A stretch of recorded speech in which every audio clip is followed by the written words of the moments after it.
নমস্কার, বাংলা সেরা গল্পে সবাইকে জানাই স্বাগত। শুরু করছি আজকের গল্প।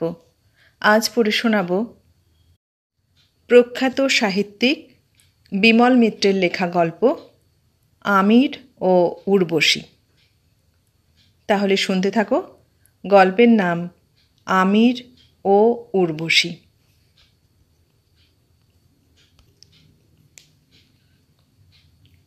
জীবনরাম কুণ্ডু অ্যান্ড কোংয়ের জীবনরাম বললেন, কিছু খেয়ে নিলে হতো না হরিপদ? হরিপদ তৈরিই ছিল। বললে, রোক্কে রোক্কে।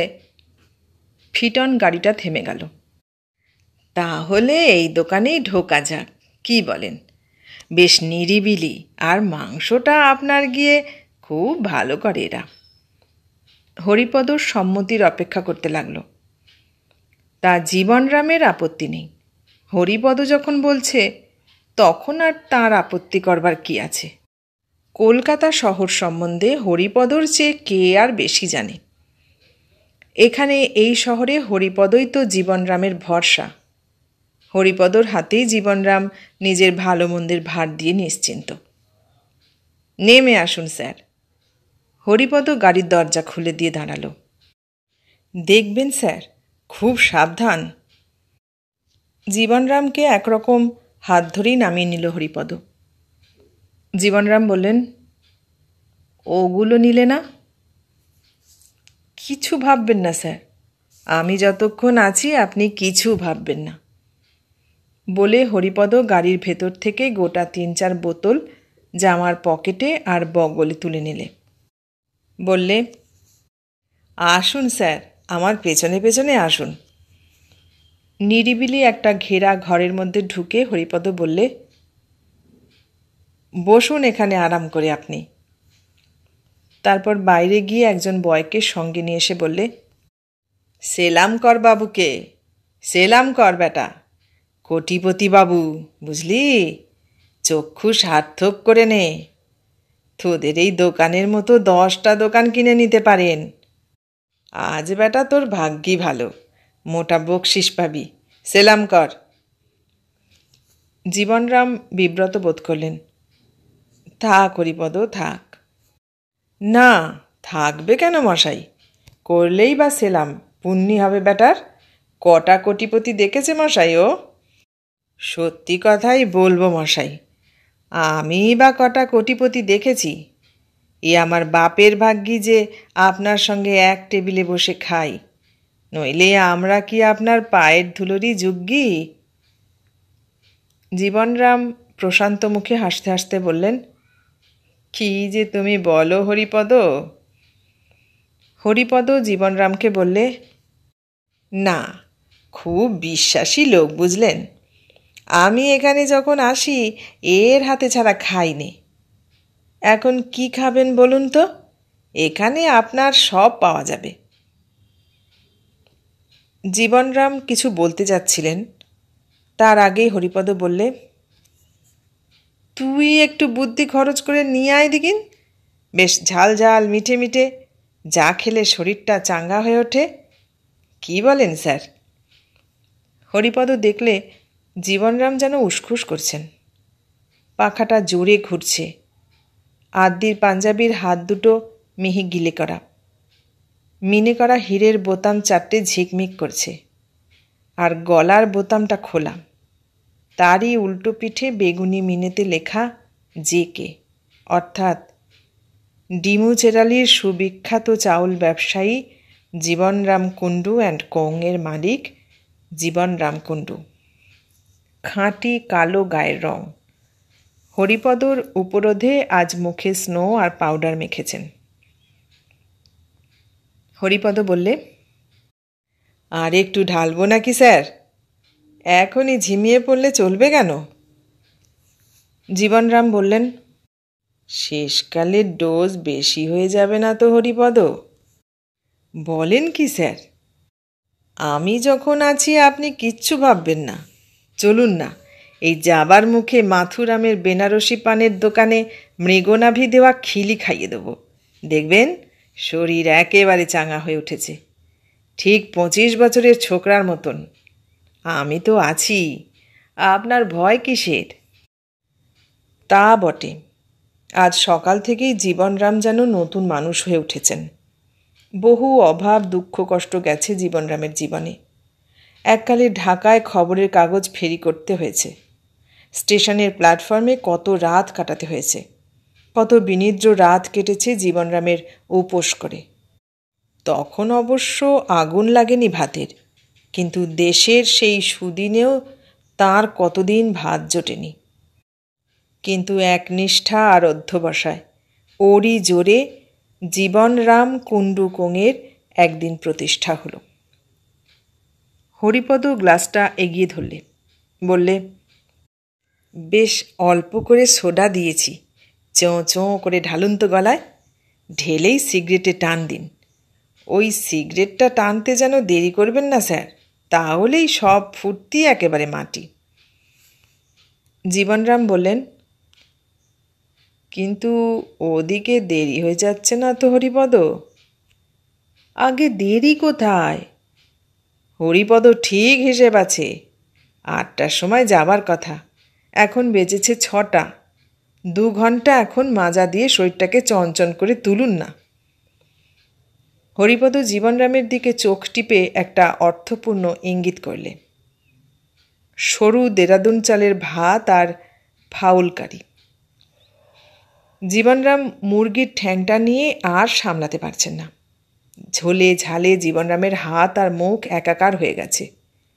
হরিপদ দেখতে লাগলো আর ভাবতে লাগলো।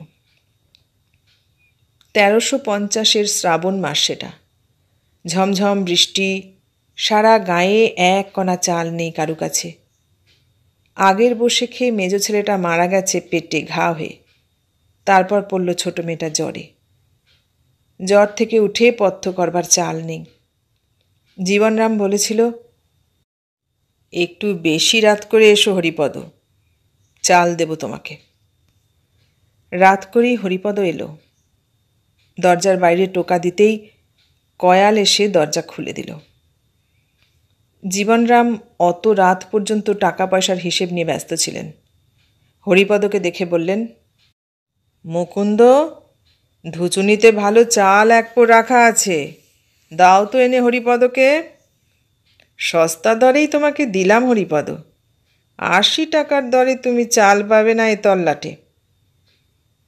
হরিপদ বলেছিল, 1 পো চালে আমার কি হবে, অন্তত 10 জীবনরাম হেসে উঠেছিলেন হো হো করে। নিজের খাবার চাল থেকে দিলাম কি না, ছোট মেয়ে পথ্য করবে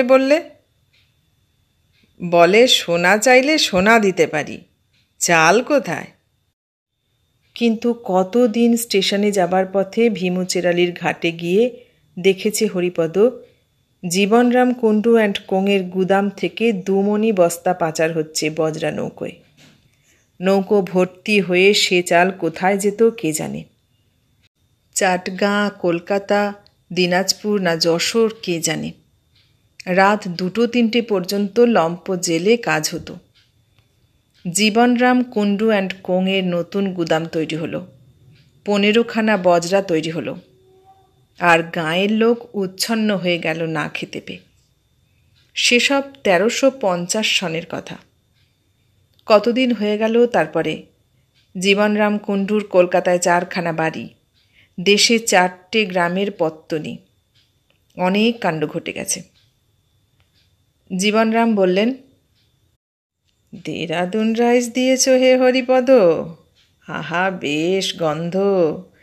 এই চাল, এর জন্যে কি কাণ্ডটাই না হয়েছে, কি বলো হরিপদ? হরিপদ বললে, তা যা বলেছেন স্যার। মরেছে যত হতভাগারা, পাপ করেছিল আর জন্মে, তার ফল ভোগ করলে। তা মা লক্ষ্মীর কৃপায় আপনার তো চালের অভাব হয়নি। জীবনরাম মুরগির হাড় চুষতে চুষতে বললেন, আমি আর কি করেছি হরিপদ, দেখো গে যাও নারাজলের রায়েদের।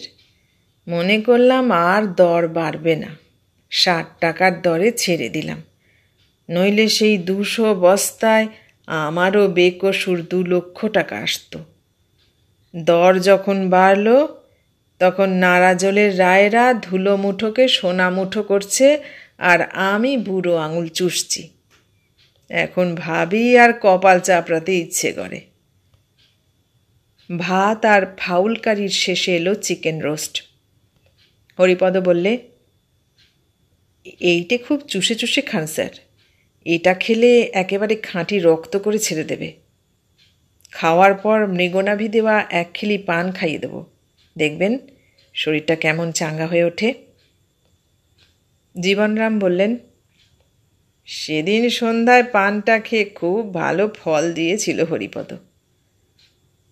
হরিপদ বললে, আগে ওটা পানের গুণ নয়, যা আপনাকে দেখিয়ে দিয়েছি ও আপনার গিয়ে কোটিতে একটা পাবেন কিনা সন্দেহ।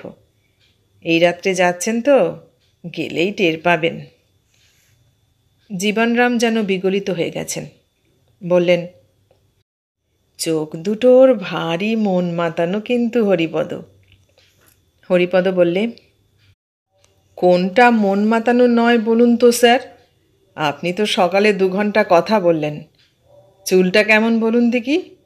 ঠোঁট দুটো, গাল, নাক আর গায়ের রং ইহুদি মেয়েকে হার মানিয়ে দেবে মশাই। জীবনরাম বললেন, বাড়িতে কে কে আছে ওদের?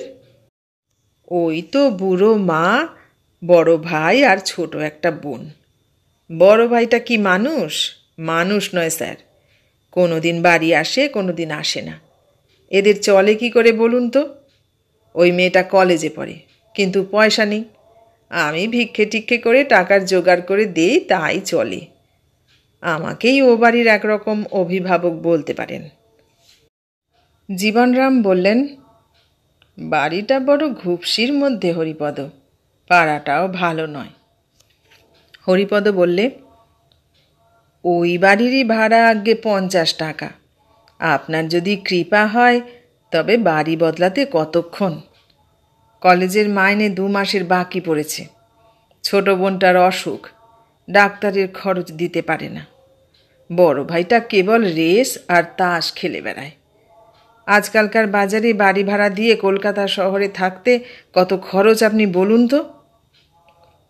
জীবনরাম বললেন, সকালবেলা 2 জন মোটরে করে কারা এসেছিল হরিপদ? ওই যে খুব বিরাট একটা গাড়ি, 2 জন ভদ্রলোক, খুব বড় লোক বোধ হয়, হাতে ফুলের তোড়া। ঠোঁট দিয়ে একটা অদ্ভুত শব্দ করে হরিপদ বললে, আরে রামু, বড় লোক না হাতি। আপনার পায়ের যোগ্যি নয় ওরা স্যার। আপনাকে চিনতে পারলে ভয়েই পালিয়ে যেত। আমি তো দেখতে লাগলুম ওদের কাণ্ড। ফুল নিয়ে দিলে দিন রাত এই সবই করছে। চকোলেট আনে, গয়না আনে, শাড়ি দেয়, কত জিনিস কিনে দেয়।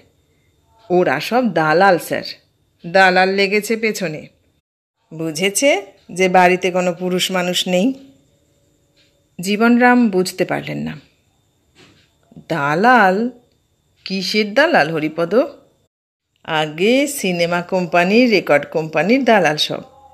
1000 টাকা মাইনে দিতে চায়, বলে গাড়ি করে বাড়ি থেকে নিয়ে যাব, দিয়ে যাব। যেখানে যাবে মা সঙ্গে থাকবে, 6টার পর ছুটি দেব। কত লোভ দেখায়! আহা, ছোট মেয়ে তো, কতই বা বয়স, এই শ্রাবণে 18 পড়েছে। লোভও হয়। একদিন হয়েছে কি জানেন? এক বায়োস্কোপ কোম্পানির যে খোদ মালিক, সেই এসেছে গাড়ি করে। এসে বলে, অনিতা আমার মেয়ের মতো, ওর ভালো মন্দ আমারও ভালো মন্দ, বলে মাকে তো রাজি করিয়েছে। জীবনরাম যেন নিজের ব্যবসার একটা লোকসানের সংবাদ শুনে ভীষণ বিচলিত হয়ে উঠেছেন। বললেন, বলো কি হরিপদ, রাজি করিয়েছে? সর্বনাশ করেছে। খবরদার, খবরদার, ভদ্রলোকের গেরস্থ ঘরের মেয়ে শেষকালে কি বায়োস্কোপে নাচবে নাকি? ছি ছি, তুমি থাকতে হরিপদ, ভদ্রলোকের মেয়ের এই গতি হবে, আর আমরা চোখ মেলে দেখব? হরিপদ বললে, ও তো তবু ভালো মশাই, আর একদিন হয়েছিল কি জানেন না, ওদের কলেজের একটা চ্যারিটি শোতে নাচতে গেছে। নাচ হচ্ছে স্টেজে। সোনাগড়ের কুমার বাহাদুর নাচ দেখে একেবারে পাগল, একেবারে পাগল মশাই। কি চেহারা! রাজার ছেলে হবে না কেন? যেমন রং তেমন গড়ন, আর তেমনি মুখের কথা। একটা সোনার মেডেল দিলে অনিতাকে, তারপর গাড়ি করে বাড়ি পৌঁছে দিলে। জীবনরাম বললেন, বাড়িতে পৌঁছে দিয়ে গেল? তবে আর মজাটা হলো কি শুনুন না বলি। ড্রাইভারকে দিয়ে খাবার কিনে আনালে, তারপর সবাই মিলে খাওয়া হলো। তারপর দিন এলো, আবার তারপর দিন এলো, এই রকম রোজ আসে। রাজার ছেলে, এরাও কিছু বলতে পারে না। শেষে একদিন দারোয়ান দিয়ে চুপি চুপি অনিতার নামে একটা 500 টাকার চেক পাঠিয়ে দিয়েছে। জীবনরাম এবার সত্যি বিরক্ত হয়ে উঠলেন। বললেন, বলা নেই কওয়া নেই, একেবারে 500 টাকার চেক! খুব বড় লোক নাকি? আরে রাম, ওকে বলেন আপনি বড় লোক, স্টেট তো উল্টে যেত। কোর্ট অফ ওয়ার্ডে চলে গেছে। এখন রিসিভারের কাছ থেকে এক এক ছেলে মাসোহারা পায় 2000 করে। কিন্তু চরিত্রহীন যারা, তাদের আপনার 2000 টাকায় কি হবে বলুন স্যার? জীবনরাম উদ্গ্রীব হয়ে উঠলেন। তারপর সেই 500 টাকার চেকটা? আগে চেকটা তো অনিতা নিলে, কিন্তু আমাকে না জানিয়ে তো কিছু করবে না। আমার ভারী রাগ হয়ে গেল স্যার। আমি ওর মাকে বললুম, এইসব কী কাণ্ড! গেরস্থ ঘরের মেয়ের নামে একেবারে টাকা পাঠানো, এ তো ভালো কথা নয়। এরপর কত কি হবে? হ্যাঁ, বুঝতাম দিত এসে নিজে মার হাতে তুলে যে তোমাদের অভাব, আমি কিছু সাহায্য করছি ইত্যাদি, সে এক আলাদা জিনিস। জীবনরাম বললেন, এসব লোকদের বাড়িতে ঢুকতে দেওয়াই অন্যায় হয়েছে হরিপদ। না, এই যে সকালে আপনি আমাকে 1000 টাকা দিয়েছেন, আপনি তো অনিতার হাতেই দিতে পারতেন। তা না দিয়ে আমাকে দিলেন কেন? আমি সেই টাকা নিয়ে সোজা অনিতার মাকে দিয়ে দিলাম। বললাম, ভগবান কুণ্ডুবাবুকে যেমন টাকা উপায় করবার মাথা দিয়েছেন, তেমনি দান করবার হৃদয়টুকুও দিয়েছেন। দুর্ভিক্ষের সময় 50,000 টাকা খরচ করে খিচুড়িখানা করেছিলেন। পরের জন্যে আপনি ফতুর। সত্যি কথাই সব বললাম স্যার। বললাম, নাও, এই 1000 টাকাতে যতদিন চলে চালাও। তারপর কুণ্ডুবাবুর কাছে হাত পেতে কখনো কেউ হতাশ হয়নি। জীবনরাম বললেন, আরও যদি টাকার দরকার থাকে তো আমাকে বলো হরিপদ। তা ওদের সঙ্গে তোমার আলাপ হলো কেমন করে? সে এক ইতিহাস স্যার। বেনেটোলা লেনের মধ্যে দিয়ে যাচ্ছি, হঠাৎ দেখি একটা চলন্ত ঘোড়ার গাড়ি থেকে একটা মেয়ে লাফিয়ে পড়ল। লাফিয়েই আমাকে দেখে আমার দিকে এসে আমাকে একেবারে জড়িয়ে ধরল। অমন সুন্দর চেহারা, ভাবলুম এ কি রে বাবা। চেয়ে দেখি গাড়ি থেকে আরও 2জন লোক নেমে পড়ল ওর পেছন পেছন, কিন্তু আমাকে দেখে আর কাছে এগুলো না। আমি বললাম, কি হয়েছে? মেয়েটা বললে, একলা বেরিয়েছিল, ওরা পেছন নিয়েছিল। তারপর নিরিবিলি দেখে এক সময় এক গলির মধ্যে জোর করে ওই গাড়িতে তুলে নিয়ে আসছিল। এইখানে সুযোগ পেয়ে মেয়েটা লাফিয়ে নেমে পড়েছে। তারপর বাড়িতে নিয়ে এলুম। আমার তো জানেন বউ নেই, ছেলেপুলে নেই। জীবনরাম বললেন, চাকর সঙ্গে না নিয়ে বেরুনোই অন্যায়। আমার তো চাকর রাখবার সাধ্য নেই স্যার। আপনি আছেন, আপনি দেখুন, আপনার কৃপা হলে চাকর, দারোয়ান, গাড়ি ঘোড়া সব হবে অনিতার। সেই সব কথাই আজ বললাম অনিতাকে। জীবনরাম প্রীত হলেন, বললেন, বললে নাকি হরিপদ? বললাম বই কি স্যার, সবই বললাম অনিতাকে। বললাম, কুণ্ডুবাবুর আর কে আছে? বউ, ছেলে, মেয়ে সে তো সবারই থাকে, কিন্তু সারা জীবন ব্যবসা নিয়েই মত্ত। অফুরন্ত টাকা দিয়েছে ভগবান, ভোগ করবার লোক নেই।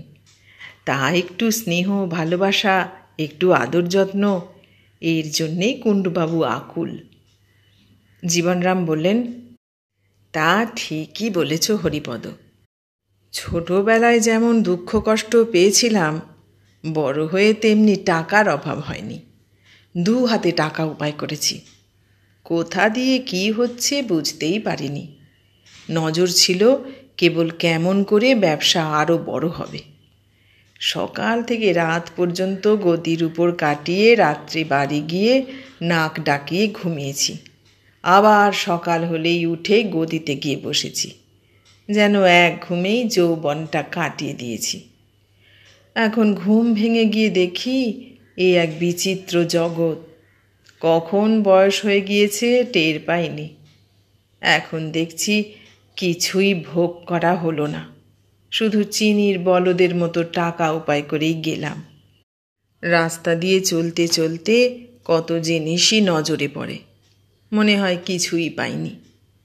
2-1টা চুল পেকেছে মাথার, কপালে খাঁজ পড়েছে, দাঁত নড়তে শুরু করেছে। তাই হঠাৎ বায়োস্কোপে গিয়ে থিয়েটারে গিয়ে সামলাতে পারি না।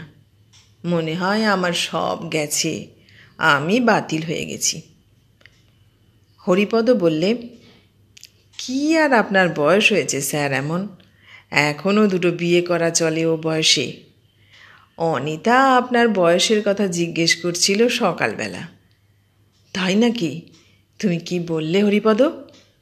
জীবনরাম প্রশ্ন করলেন। সত্যি কথাই বললাম স্যার। বললাম 38 পেরিয়ে 39-এ পড়বে এবার। তা পুরুষ মানুষের আবার বয়স। পয়সার জোরই আসল জোর। পয়সার জোর থাকলে 50 বছরেও ছোকরার মতো শক্তি থাকে। 50 বছর বয়সের জীবনরাম কুণ্ডুকে 40 বছর বয়সের যুবকে পরিণত করাতে জীবনরামের মুখটা কেমন আনন্দে বিগলিত হয়েছে তাই দেখতে লাগলো হরিপদ। জীবনরামের কালো মুখের ওপর ততোধিক কালো বসন্তের দাগগুলো যেন কুৎসিত ব্যাধির দাগের মতো দেখাচ্ছে। হরিপদ নিজের চোখের ক্রূর দৃষ্টিকে মোলায়েম করে জীবনরামকে দেখতে লাগল। সরলার শেষ সময়ের কথাগুলো মনে পড়ল হরিপদর। মরবার আগে হরিপদ গিয়েছিল সরলাকে দেখতে। সরলা বলেছিল, ওগো, ওরা আমাকে 1 মুঠো চাল দেয়নি। আমার ছেলেটা না খেতে পেয়ে মরল। কত খোশামোদ করেছি, ওদের ভগবান শাস্তি দেবে না? সেই কথাটা ভাবতে ভাবতে মাথুরামের বেনারসি পানের দোকান থেকে মৃগনাভি দেওয়া খিলি আনলে হরিপদ। বললে, এই খিলিটা খান, দেখবেন কেমন তাজা বোধ করছেন। জীবনরাম বললেন, বোতলগুলো শেষ হয়ে গেছে না আছে কিছু? আগে আর খাবেন না, নইলে মুখ দিয়ে গন্ধ বেরোবে। মদটা অনিতা পছন্দ করে না কি না?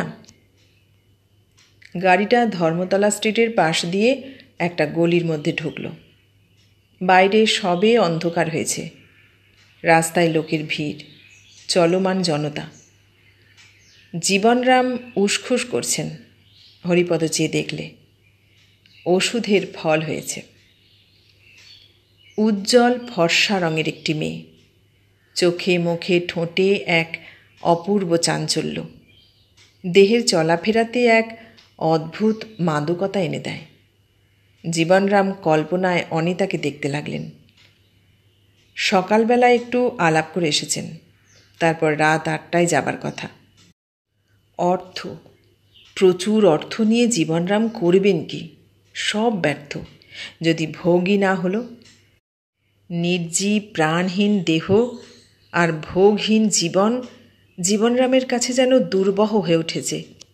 জীবনরাম কুণ্ডু অ্যান্ড কোংয়ের গদিতে বসে যৌবন চলে গেছে অজ্ঞাতে।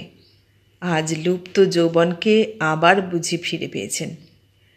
কান দুটো তাঁর গরম হয়ে এলো, চোখ দুটো জ্বালা করে, সমস্ত শরীরে শিরায় শিরায় আজ লাল রক্ত চলাচল যেন নতুন করে আবার শুরু হয়েছে। জীবনরাম জোরে জোরে পান চিবোতে লাগলেন। হরিপদর মুখটা উদ্ভাসিত হয়ে উঠল।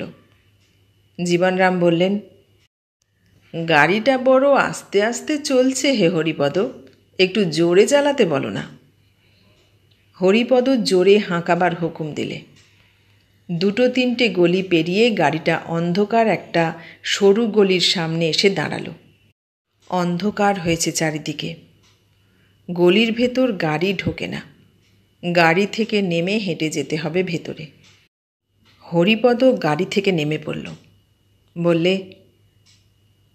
আপনি গাড়িতে বসুন স্যার, আমি আগে গিয়ে দেখে আসি। হরিপদ নেমে গেল। জীবনরাম দেখলেন অন্ধকারের ভেতর হরিপদর চেহারা মিলিয়ে গেল। তারপর গাড়িতে হেলান দিয়ে একটা সিগারেট ধরালেন।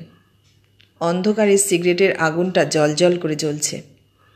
বাইরে কোনো বাড়িতে কারা বুঝি উনুনে আগুন দিয়েছে, ধোঁয়ায় চোখ জ্বালা করছে। উত্তেজনায় জীবনরাম উন্মাদ হয়ে উঠলেন। কিন্তু হরিপদ আর আসে না। জীবনরাম আর একটা সিগারেট ধরালেন। ধোঁয়ার কুণ্ডলি দেখা যায় না, কিন্তু জীবনরামের মনে হলো ধোঁয়ার কুণ্ডলি যেন পাকে পাকে অন্ধকারকে আঁকড়ে ধরেছে। সমস্ত ইন্দ্রিয় যেন তার দ্বিগুণ ক্ষমতা নিয়ে আজ সজাগ হয়ে উঠেছে। ইন্দ্রিয়গুলোর অনুভূতি আজ তীব্রতর হয়ে তাকে পীড়ন করতে লাগল। জীবনরাম সেই অন্ধকার পরিবেশে গাড়িতে বসে বসে প্রতীক্ষার আলস্যে অসহ্য হয়ে উঠলেন। মনে হলো যেন মুহূর্তগুলো ধীর পদক্ষেপে তার কাছে এসে অগ্রধারী মুমূর্ষ সৈনিকের মতো নিশ্চল হয়ে এলো। সময়ের পাখা যেন অপ্রত্যাশিত ব্যাধিতে হঠাৎ নিশ্চল হয়ে থেমে গেছে। তার মনে হলো যেন হরিপদ আর আসবে না। কিন্তু হরিপদ খানিক পরেই এলো। বললে, মুশকিল হয়েছে স্যার, ওর এক দূর সম্পর্কের কাকা হঠাৎ এসেছে বাড়িতে। যেন পাহাড়ের চূড়োয় উঠিয়ে কে তাকে সেখান থেকে ঠেলে নিচেই ফেলে দিল। বললেন, তাহলে দেখা হবে না? দেখা হবে না কি মশাই, হরিপদ যখন আছে তখন আপনি কিছু ভাববেন না। হরিপদ অভয় দিলে।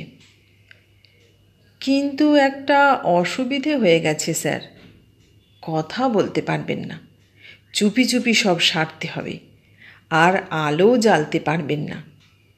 বলে হরিপদ জীবনরামের মুখের দিকে উৎসুক হয়ে তাকালে। তা হোক, অন্ধকারই ভালো, কথা নাই বা বললাম, জীবনরাম বললেন। জীবনরাম উত্তেজনায় তখন অস্থির হয়ে উঠেছেন। তাহলে চলে আসুন, আপনাকে চুপি চুপি অন্ধকারে ঢুকিয়ে দেব, অনিতা ওই ঘরেই আছে। বলে হরিপদ সামনের দিকে চলতে লাগল। জীবনরাম পেছন পেছন গেলেন। অন্ধকার গলি এঁকে বেঁকে গিয়েছে। জীবনরাম হরিপদর ছায়া অনুসরণ করে চললেন। এক জায়গায় এসে হরিপদ বললে, এই যে দরজা, এই ঘরে ঢুকুন, আলো জ্বালবেন না, তাহলে ওর কাকা টের পাবে। আমি বাইরে আছি, ডাকলেই সাড়া দেব। জীবনরাম অন্ধকার ঘরে ঢুকতেই কে যেন বাহু বেষ্টন করে তাকে আলিঙ্গন করলে। অনেকক্ষণ পরে ঘর থেকে বেরুবার সময় জীবনরাম একটা সিগারেট ধরালেন। দেশলাইয়ের কাঠিটা জ্বালাতেই তার আলোয় হঠাৎ যেন সামনে ভূত দেখে চমকে উঠলেন তিনি। এ কে? কে এতক্ষণ তবে? কিন্তু এ তো অনিতা নয়। মুখখানার সামনে আরেকটা কাঠি জ্বালালেন। ভয়ে আঁতকে উঠলেন জীবনরাম। মুখখানা বিকৃত, নাকের ওপর ফুটো হয়েছে, মাংস গলে পচে ঝুলছে, চুল উঠে গেছে অর্ধেক। কুষ্ঠব্যাধি। এতক্ষণ কুষ্ঠরোগীর বাহুবেষ্টনে তার সময় কেটেছে নাকি? জীবনরামের ঠোঁটে মুখে সমস্ত শরীরে কৃমির মতন যেন কতগুলো পোকা কিলবিল করতে লাগল। জীবনরাম নিরুপায় হয়ে আর্তনাদের মতো চিৎকার করে ডাকলেন, হরিপদ, হরিপদ। জীবনরামের কণ্ঠস্বর সেই অপরিসর ঘর আর সংকীর্ণ গলির দেয়ালে প্রতিধ্বনিত হয়ে ফিরে এলো শুধু, এতক্ষণ শুনলে বিমল মিত্রের লেখা গল্প আমির ও উর্বশী। কেমন লাগলো গল্পটা? ভালো লাগলে লাইক, কমেন্ট, শেয়ার করো। আর নতুন বন্ধু হলে সাবস্ক্রাইব করার অনুরোধ রইল। সবাইকে অনেক ধন্যবাদ জানিয়ে আজ এখানেই শেষ করলাম।